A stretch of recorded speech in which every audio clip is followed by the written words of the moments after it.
Well, unlike Donald Trump, who got to exercise the powers of the presidency once he was elected and sworn in, Brexit, the initiative for Britain to leave the European Union, has failed to materialize in almost any fashion recognizable to the majority of Brits who voted for it. The establishment and globalists who control Parliament have been every bit the resistance to Brexit that the radical left has been to Trump. And this week, it was another humiliating defeat for the embattled Prime Minister of Britain, Theresa May, as her plan to separate from the EU, already widely condemned by the pro Brexit forces, was rejected by a 2-to-1 margin in Parliament. So, where the heck do we go from here? Joining us to discuss the ever more thorny issue of Brexit is LibertyNation.com managing editor Mark Angelides, who joins us from the UK. Welcome, Mark. Hey, Tim. Thanks for having me. Yes, thank you for joining us. Let me just put the question to you straight. What happens to Brexit from here? Well, the reality is that on the 29th of March at 11 p.m., Britain leaves the EU.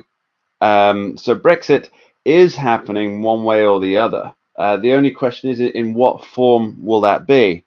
Will it be under Theresa May's withdrawal agreement, WA as it's just generally called, which involves a backstop over the Northern Irish border issue, which means that Britain effectively has no say on when it finally leaves the EU. It'll all come down to 27 other EU nations having the say over when Britain can leave, which is not a satisfactory option for anybody.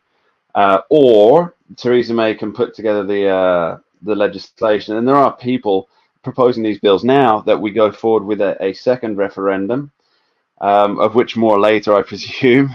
Or we just literally, as the negative pundits like to say, we crash out without an actual deal in place, which is incredibly misleading. Because what happens if we don't have a new deal in place? It means we revert to what we had before, which is a deal. It's a deal under World Trade Organization rules, which the majority of the planet manages to operate under in perfectly good order.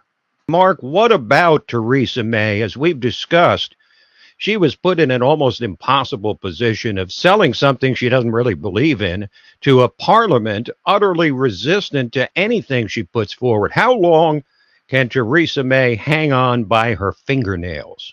Because of the Fixed Term Parliament Act, she can stay on for another couple of years if she so wishes, and she has survived two no confidence votes in as many months.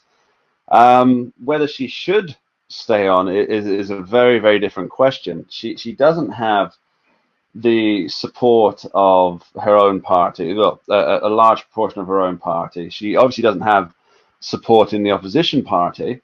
But I think what's keeping her in power at the moment is the fear of a government led by Jeremy Corbyn, the leader of the opposition Labour Party. Mark, thanks for joining us. My pleasure. That's Mark Angelides, managing editor for LibertyNation.com, joining us from the UK. We'll take a quick break, then come back with our signature segment, Say What?